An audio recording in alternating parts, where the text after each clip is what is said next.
is, why don't you just, I mean, obviously I know you because of like, England, but for the people here who don't know about your journey, My Flash Trash, in a nutshell, can you sum it up?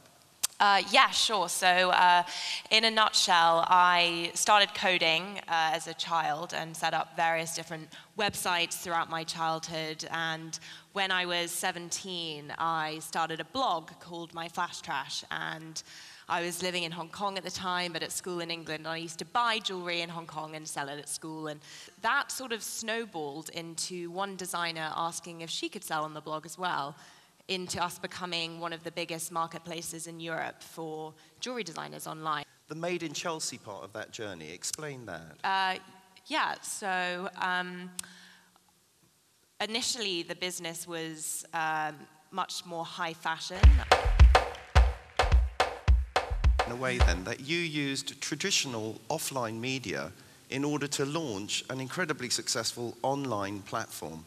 Yeah, I think that there's definitely a lot of integrations and synergy there that enabled us to be successful online. We were using traditional formats, 4 years ago, like being placed in magazines and on TV, that definitely had an impact. But now I think the landscape's definitely changed into how we, in the last 6 months, were driving traffic to the website. It was definitely all digital, all social.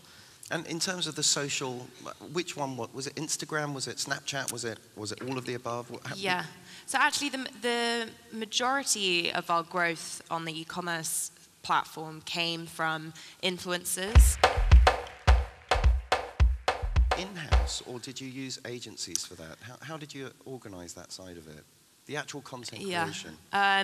From the content creation, we started in-house and very quickly realized that our skills were not up to par. So we started working with a small digital agency to create all of our content for all of our social channels.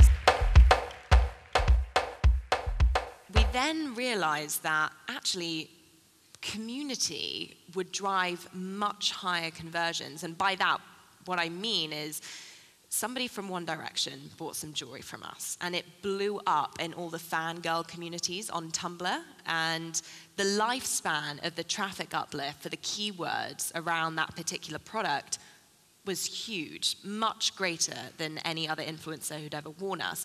And so we started thinking, how can we target our followers and turn them from passive followers into active brand advocates by incentivizing them with discounts or invites to experiences.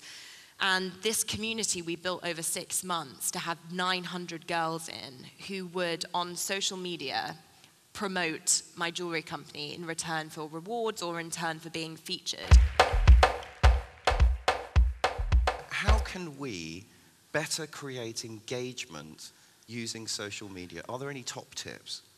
Yeah, I think that consumers want to trust a brand. Building that trust can be via incredible content. If you can curate very high quality content that's unique and has a consistent aesthetic, you begin to build that trust with a consumer and have an authentic voice.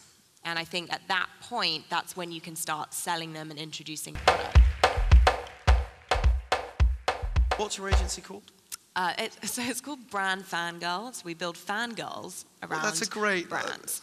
Exclusively girls, or is it a demographic? No, I'm thinking about changing the name, actually. This was on a whim. Well, you can also call Brand Fan yes, Boys. Brand Fan Guys is... better. It's better. Is what we're going for, yeah. Ladies and gentlemen, giving us that fantastic insight into both social media and the Millennium Mart, it's my pleasure to thank you, Amber. Thank you so much. Thank you.